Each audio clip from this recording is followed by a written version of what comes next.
Hermanos, que el Señor les bendiga. Mi nombre es Richard Rodríguez y somos la Iglesia de Dios Central de San Antonio, donde nos pastorean los hermanos José Daniel y Socorro Montañez. Como siempre, primeramente quiero agradecer a Dios que me ha dado nuevamente la oportunidad de poder estar aquí con cada uno de ustedes en esta mañana. Y también quiero agradecer a mis pastores que me han dado nuevamente la confianza de poder traer el estudio bíblico en esta mañana.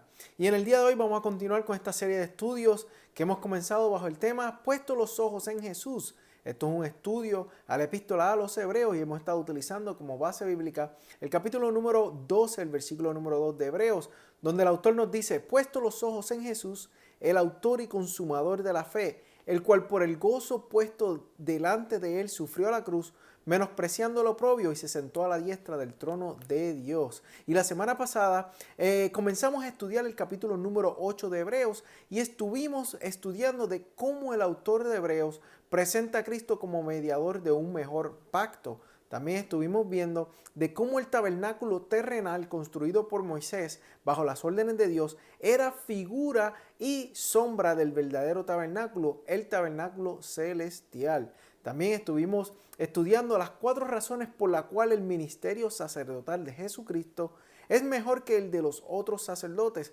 porque número 1, por su posición, como lo vemos en el versículo número 1 de este capítulo número 8, donde nos dice que se sentó y sigue estando sentado a la diestra del trono de Dios. Él es rey y sacerdote a la vez. Número 2, por su lugar de ministerio, como lo vemos en el versículo número 2 de este capítulo número 8, que nos expresa que el lugar es el tabernáculo celestial. Número 3, por su ministerio, que se basa en una mejor sangre, como lo dice en el versículo 3 de este capítulo número 8. Y número 4, porque no se limita a ordenanzas, como lo dice en el versículo 4 y 5 del capítulo 8 de Hebreos, en donde nos presenta que el sacerdocio de Cristo no es uno terrenal.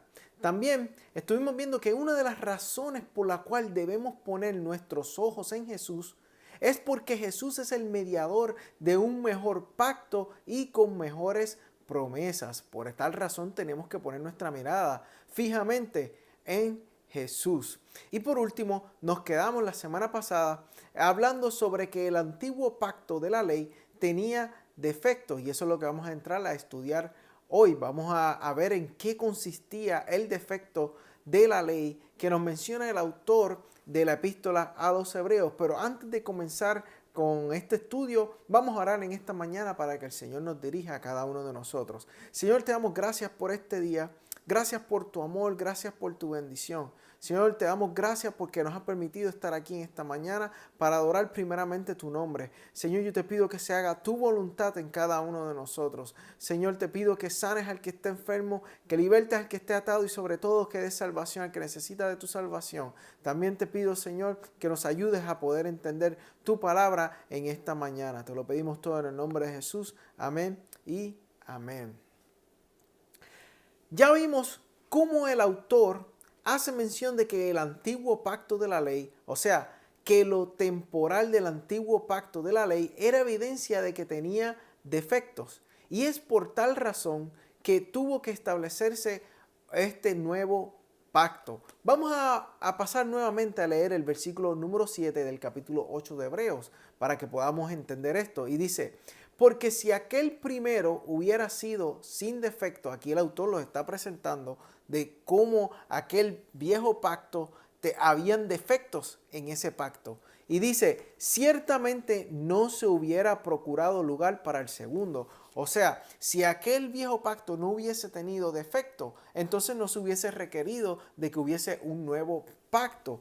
Pero el autor le está presentando y le está dejando ver a sus lectores de que ese antiguo pacto sí habían defectos en él. Ahora bien, es necesario que aclaremos algo. Tenemos que aclarar en qué consistía el defecto de la ley. Ahora, antes de entrar a aclarar en qué consistía este defecto de la ley, tenemos que entender algo primeramente. Y es que la Biblia en Romanos, en el capítulo número 7, los versículos del 12 y 14, nos presentan y también establecen que la ley era santa y espiritual.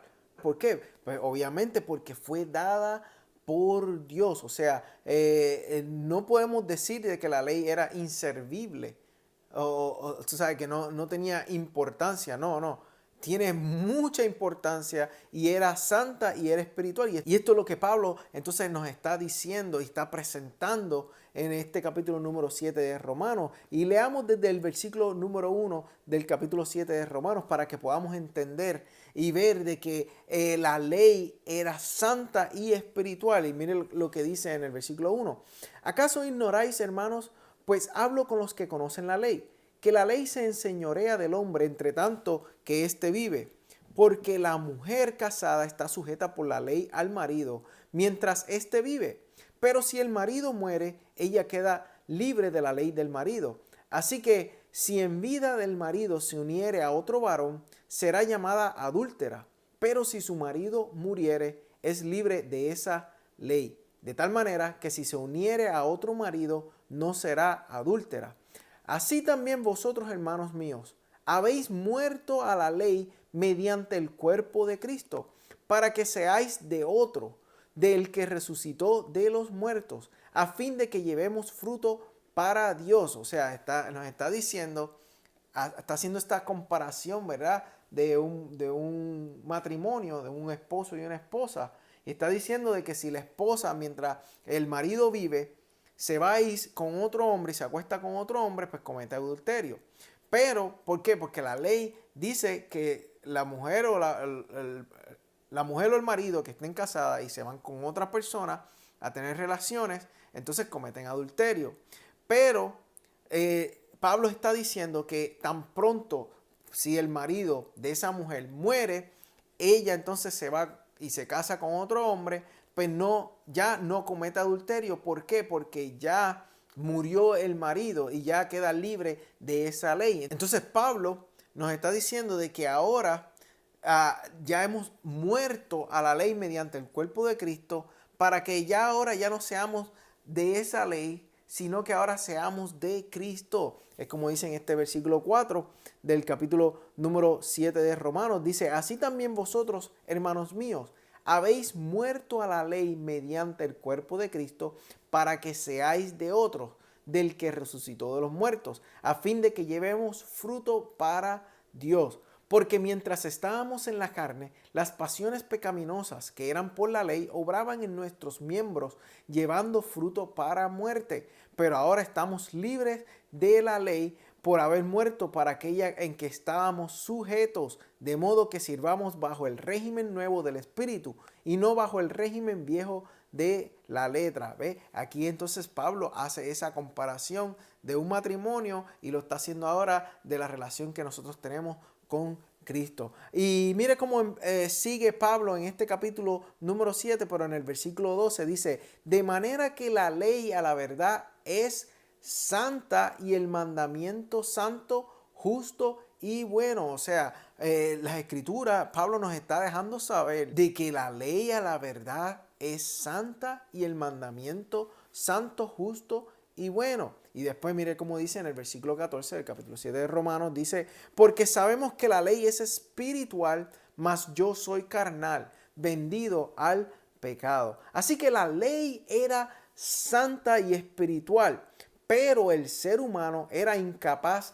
de cumplirla. Este era el problema. O sea, la ley era santa, era espiritual, pero el humano no podía cumplirla.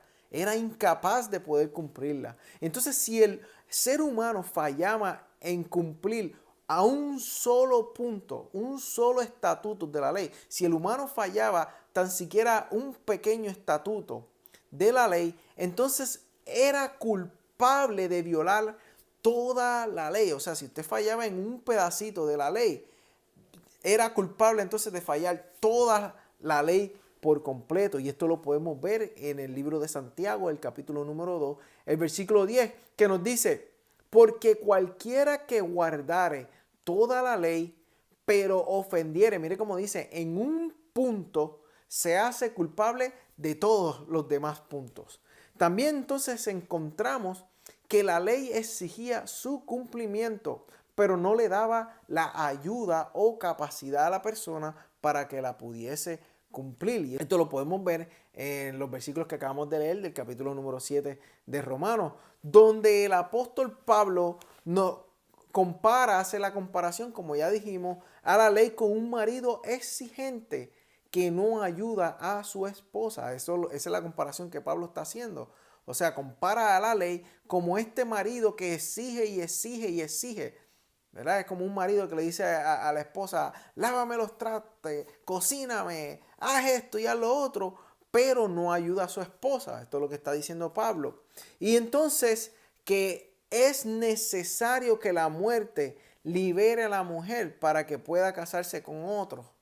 Y esto es lo que está diciendo Pablo. O sea, una vez esta mujer, el marido muere, ya esta mujer queda libre, ya no tiene que seguir cumpliendo con esas exigencias. O sea, el apóstol Pablo está comparando a la ley como un marido exigente que no ayuda a su esposa y que es necesario que la muerte libere a la mujer para que pueda casarse con otro. Y aquí viene lo más interesante, que es más exigente.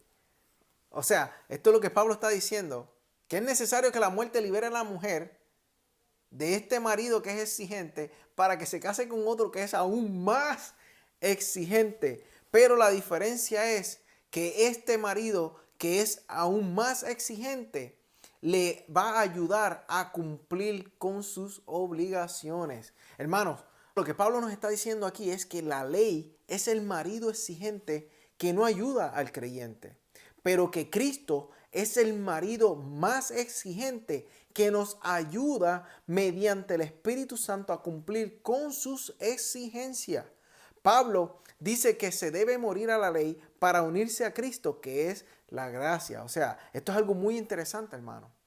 Lo más interesante de todo esto es que la ley era exigente, o sea, la ley es exigente, pero lo más interesante es que Cristo nos da a nosotros unas ordenanzas que son aún más exigentes que la misma ley. O sea, mire cómo dice en Mateo capítulo número 5, los versículos del 27 en adelante.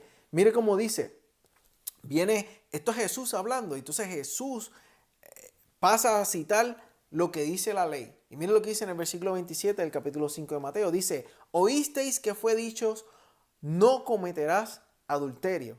O sea, Jesús está diciendo que la ley dice no cometerá adulterios. Eso quiere decir que en aquel tiempo una persona cometía adulterio cuando estaba casada con su marido, ¿verdad? O el marido estaba casado con su mujer y uno de ellos se iba y se acostaba con otro hombre o con otra mujer, y entonces eso era lo que se consideraba adulterio.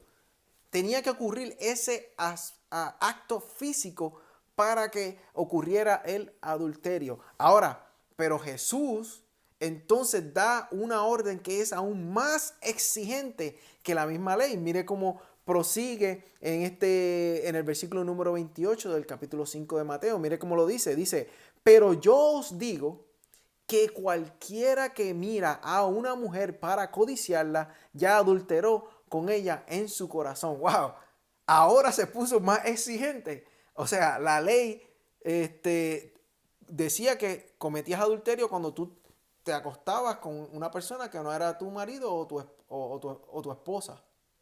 Pero ahora Jesús está diciendo: hey, eso no solamente es eso, sino que si tú la miras y la codicias, entonces también estás adulterando en tu corazón. Mire qué más exigente se puso Jesús. Ahora vuelve Jesús de nuevo y cita la ley en el versículo número 38 de Mateo capítulo 5. Y mire cómo dice: oíste que fue dicho ojo por ojo y diente por diente. O sea, la ley decía que si una persona me daba a mí o hacía algo a mí, entonces el castigo para esa persona era lo mismo que se me hizo a mí. O sea, el castigo de esa persona iba a ser la misma acción, la misma cosa mala que me hizo a mí, se la iban a hacer a esa persona. Y eso es lo que decía la ley. Tan simplemente como eso. Ahora, pero Jesús se pone más estricto ahora con la ley. Dice, mire cómo dice en el versículo 39 del capítulo número 5 de Mateo. Dice: pero yo os digo, no resistáis al que es malo. Antes, a cualquiera que te hiera en la mejilla derecha, vuélvete también la otra. Wow. O sea, antes pues era ojo por ojo. Tú me dabas una bofetada en el cachete y yo te daba una bofetada en el cachete también porque era ojo por ojo. Pero ahora Jesús lo está poniendo más difícil. Ahora está diciendo que si alguien te da en tu cachete, entonces dale la del otro lado para que te dé también el otro lado. O sea, qué difícil. Es más exigente ahora. Sí, porque qué difícil es. Si a uno le dan una bofetada en la cara, la primera reacción es tratar de, ¿verdad? De darle para atrás. Pero aquí Jesús está diciendo, no resistáis al que es malo, antes a cualquiera que te hiera en la mejilla derecha, vuélvele también la otra. O sea, cualquiera que te haga algo malo, mira, pues, tranquilo, no haga ojo por ojo ni diente por diente. Y mire lo que dice en el versículo 40 en adelante. Y al que quiera ponerte a pleito y quitarte la túnica, déjale también la capa.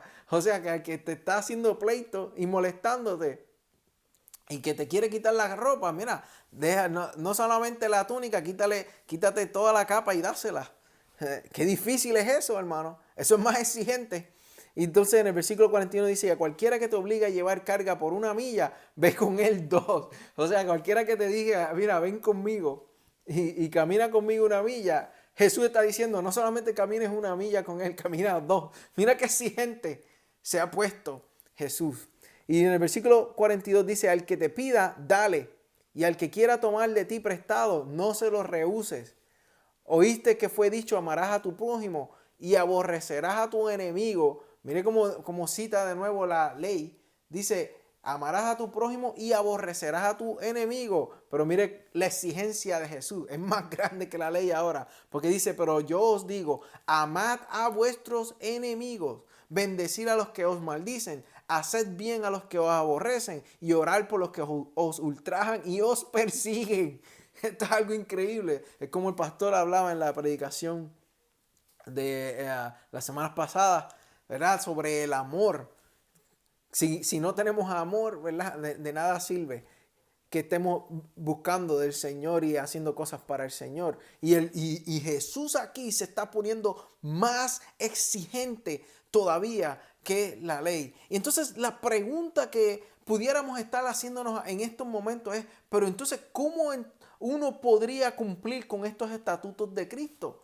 Pues hermano, sí los podemos cumplir. ¿Y cómo los podemos cumplir? Porque Cristo es el que nos está ayudando. Él es el que pasa a ayudarnos. Él es el marido exigente, pero a la vez ese es quien nos ayuda. Cuando estaba simplemente la ley, no había nadie que ayudara al hombre.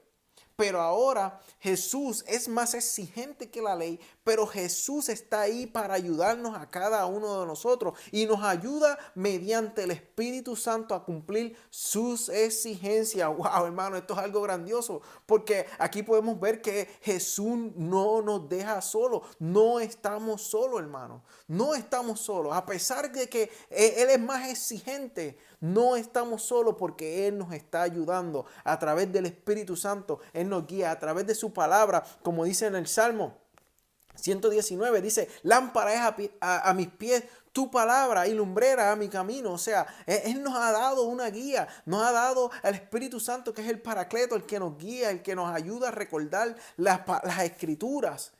Y esto es lo maravilloso de todo esto. A pesar de que Jesús es más exigente, Él está ahí ayudándonos día a día. Él nos exige, pero nos ayuda. En el antiguo pacto no había nadie que nos ayudara. Hermanos, es por esta razón por la cual debemos poner nuestros ojos en Jesús. Porque aunque Jesús sea más exigente, Él nos ayuda mediante el Espíritu Santo a cumplir con cada una de sus exigencias. Y entonces ahora viene la pregunta, ¿en qué consistía el defecto en la ley? Ya sabemos que la ley era santa y espiritual. Y entonces, ¿en qué consistía el defecto en la ley? Bueno, el defecto del antiguo pacto se ve en el sistema sacerdotal. Número 1, encontramos que Cristo es el sumo sacerdote perfecto. Y es por esto que el escritor de Hebreos nos dice en el capítulo número 7, en los versículos del 20 al 28, que tal sumo sacerdote nos convenía, que era santo, inocente, sin mancha, apartados de los pecadores y hecho más sublime que los cielos, que no tienen necesidad cada día, como aquellos sumos sacerdotes, de ofrecer primeros sacrificios por sus propios pecados y luego por los del pueblo, porque esto lo hizo una vez para siempre ofreciéndose a sí mismo. Porque la ley constituye sumos sacerdotes a débiles hombres. Los sacerdotes morían, por lo cual debían ser muchos, hermanos. Esto es lo que consistía el defecto, que los sacerdotes eran pecadores, eran humanos. Ellos morían. Por tal razón tenían que ser muchos sacerdotes constantemente. Además, como hemos visto, ellos también eran pecadores y requerían que ofrecieran sacrificios por ellos mismos. O sea, por eso vemos que se le ataban unas campanillas, se ataba una soga, porque cuando el sumo sacerdote entraba al lugar santísimo en el tabernáculo, si él estaba en pecado, al instante que entraba moría esa persona. Y obviamente los demás no podían entrar, porque ahí entraba solamente el sumo sacerdote. Y entonces cuando dejaban de escuchar las campanitas, ya ellos sabían que él había muerto y lo tenían que alar para sacarlo fuera de ese lugar, hermano. Y esto es lo que el autor de Hebreos nos está dejando ver, le está dejando ver a los lectores. Entonces, estos sacerdotes requerían que hicieran sacrificios por ellos mismos. Ahora, pero Cristo es eterno y era constituido como sumo sacerdote, basado en una vida indestructible, por lo cual Él no muere, es un sacerdote perpetuo. Jesús no tenía pecado, por lo cual no tenía que ofrecer sacrificios por Él mismo. Y esto es lo más maravilloso. Este es el amor de Dios con cada uno de nosotros. Y número 2, ¿en qué consistía entonces el defecto en la ley? Bueno, número 2, Cristo es el sacrificio perfecto. Vemos que en la ley se requería estar ofreciendo sacrificios constantemente porque la sangre de los animales no quitaban el pecado. Por eso había que seguir haciendo sacrificio tras sacrificio, porque la sangre de los animales no era suficiente para quitar el pecado. Y esto lo podemos ver en el capítulo número 10, el versículo 4, donde nos dice, porque la sangre de los toros y de los machos cabríos no puede quitar los pecados. Ahora, lo más maravilloso y lo más grandioso es que Cristo es el Cordero de Dios que quita los pecados del mundo una vez y para siempre. O sea, Cristo vino a la tierra en humillación, a morir en la cruz, a derramar su sangre, y ese derramamiento de su sangre, ese acto que Él hizo de morir y derramar su sangre, ha quitado nuestros pecados para siempre, totalmente quitó nuestros pecados. Porque Cristo es el Cordero de Dios que quita los pecados del mundo de una vez y para siempre. Hermano, estas son las condiciones que representaban el defecto de la ley y su sistema sacerdotal. Número 1, porque eran humanos los que hacían, eran pecadores los que hacían el sacrificio. Y número 2, tenían que hacer muchos sacrificios. La sangre de los animales no era suficiente, pero encontramos que Jesús no tenía pecado. No tenía para nada pecado y que la sangre de Jesús es más grande que cualquier sangre de animales. Y en eso era lo que consistía entonces el fallo de la ley. Pero gracias a Dios que Él envió a su Hijo, como dice en Juan 3:16, porque de tal manera amó Dios al mundo que envió a su Hijo unigénito para que todo aquel que en Él cree no se pierda, sino que tenga vida eterna. Y eso es lo maravilloso, hermanos. Eso es lo maravilloso. Eso es lo más grande que nosotros tenemos. Por eso tenemos que poner nuestra mirada en Jesús. Por eso tenemos que estar agradecidos de Él. Por eso tenemos que entregar nuestra vida totalmente en las manos de nuestro Señor Jesucristo. Porque Él es el único que nos salva. Él es el único que nos sana. Él es el único que nos da fuerza día a día, hermanos. Ahora vemos que el nuevo pacto resuelve los defectos del antiguo pacto. Y esto lo podemos encontrar en los versículos del 8 al 12 del capítulo número 8 de Hebreos. Y mire cómo dice, porque reprendiéndolos dice, he aquí vienen días, dice el Señor, en que estableceré con la casa de Israel y la casa de Judá un nuevo pacto, no como el pacto que hice con sus padres, el día que los tomé de la mano para sacarlos de la tierra de Egipto, porque ellos no permanecieron en mi pacto y yo me desentendí de ellos, dice el Señor. Por lo cual, este es el pacto que haré con la casa de Israel. Después de aquellos días, dice el Señor, pondré mis leyes en la mente de ellos y sobre su corazón las escribiré y seré a ellos por Dios y ellos me serán a mí por pueblo y ninguno enseñará a su prójimo ni ninguno a su hermano diciendo conoce al Señor porque todos me conocerán desde el menor hasta el mayor de ellos porque seré propicio a sus injusticias y nunca más me acordaré de sus pecados y de sus iniquidades. Wow, me encanta este último versículo. Y nunca más me acordaré de sus pecados y de sus iniquidades. En el pasaje citado, hermanos, primero aparece la predicación de que se establecerá el nuevo pacto, como lo vemos en el versículo 8, seguida de una fuerte declaración de que este sería diferente al anterior, como lo dice en el versículo 9. Y luego dice en los versículos del 10 al 12, presenta una descripción de los más grandes logros o potencialidades del pacto prometido. ¿Cuáles son estos logros o potencialidades? Bueno, número uno, estos son una predisposición interna a obedecer. Dios pondrá sus leyes en la mente de cada uno de ellos y las escribirá sobre sus corazones. Número dos, una relación estable con Dios y seré, como dice, y seré a ellos por Dios y ellos me serán a mí por pueblo. Número 3, el conocimiento de Dios. Como dice, todos me conocerán. Y número 4, el perdón de pecados. Como dice, seré propicio a sus injusticias y nunca más me acordaré de sus pecados. Estas son las mejores promesas, hermanos, que Dios nos está dando a cada uno de nosotros.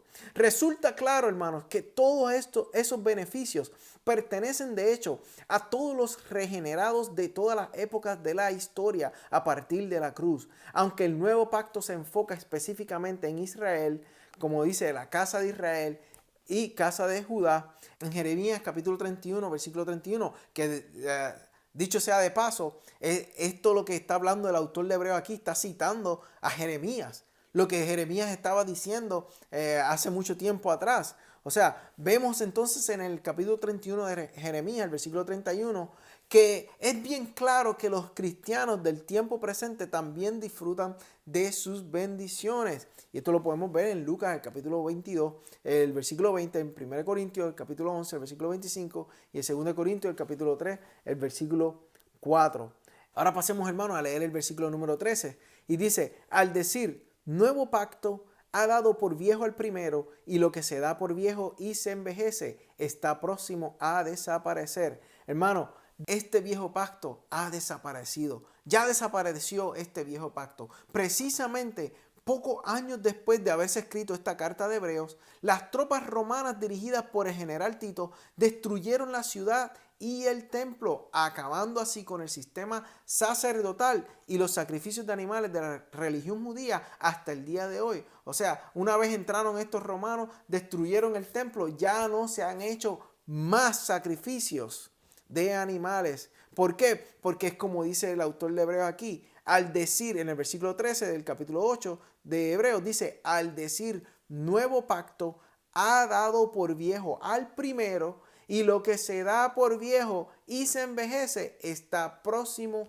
a desaparecer. Y podemos ver cómo en el año 70 se destruyó totalmente el templo, desapareció totalmente los sacrificios de animales. Hermanos, esto es algo maravilloso. Tenemos que poner nuestra mirada en Jesús. Tenemos que poner nuestros ojos fijamente en Jesús, porque Jesús es el único superior a todas las cosas. Él es el sumo sacerdote que está intercediendo día a día por cada uno de nosotros.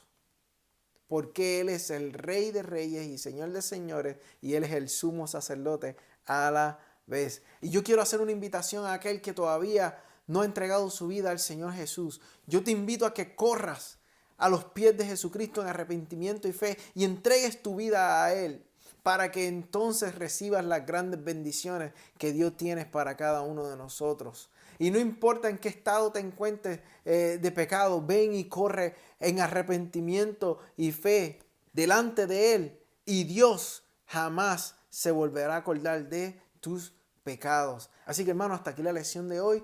Yo los invito a que vuelvan la semana que viene. Traiga su Biblia, traiga su libreta para que anote todos los versículos bíblicos y así podamos estudiar la palabra del Señor. Así que oremos en esta mañana. Señor, te damos gracias por este día. Gracias por tu amor, gracias por tu bendición. Gracias por permitirnos poder estudiar tu palabra, Señor. Gracias por darnos la oportunidad de poder hablar, Señor, de tus maravillas, Señor. Señor, yo te pido que tú nos ayudes a seguir buscándote de tu presencia día a día, Señor. Que podamos, Señor, conocerte cada día más. Señor, yo te pido que nos ayudes en nuestro diario vivir, que podamos, Señor, cada día poder llevar y predicar el evangelio a todas las personas que nos encontremos en nuestro diario vivir. Señor, te pedimos que nos ayudes y que nos bendigas. Te lo pedimos todo en el nombre de Jesús. Amén y amén. Bueno, hermano, hasta aquí la lección de hoy. Que el Señor los bendiga.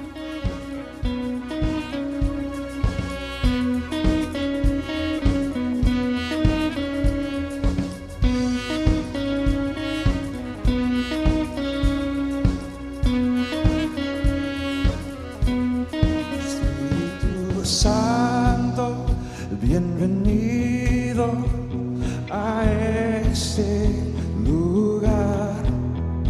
Jesucristo, bienvenido a este lugar. Padre omnipotente, de gracia y amor, bienvenido a este lugar.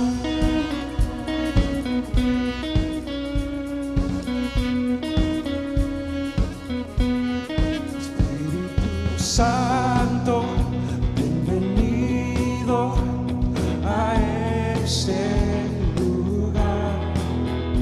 Jesucristo, bienvenido a este lugar. Padre omnipotente,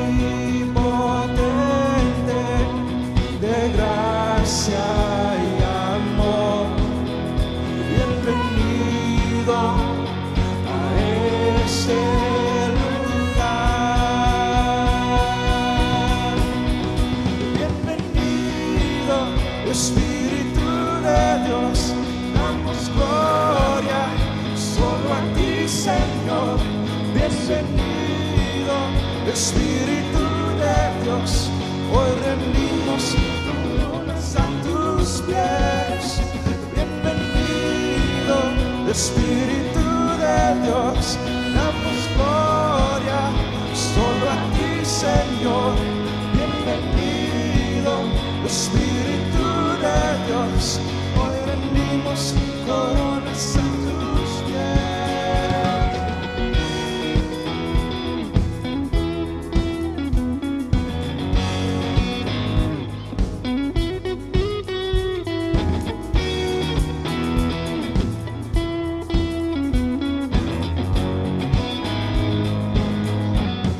Espíritu Santo, bienvenido a este lugar.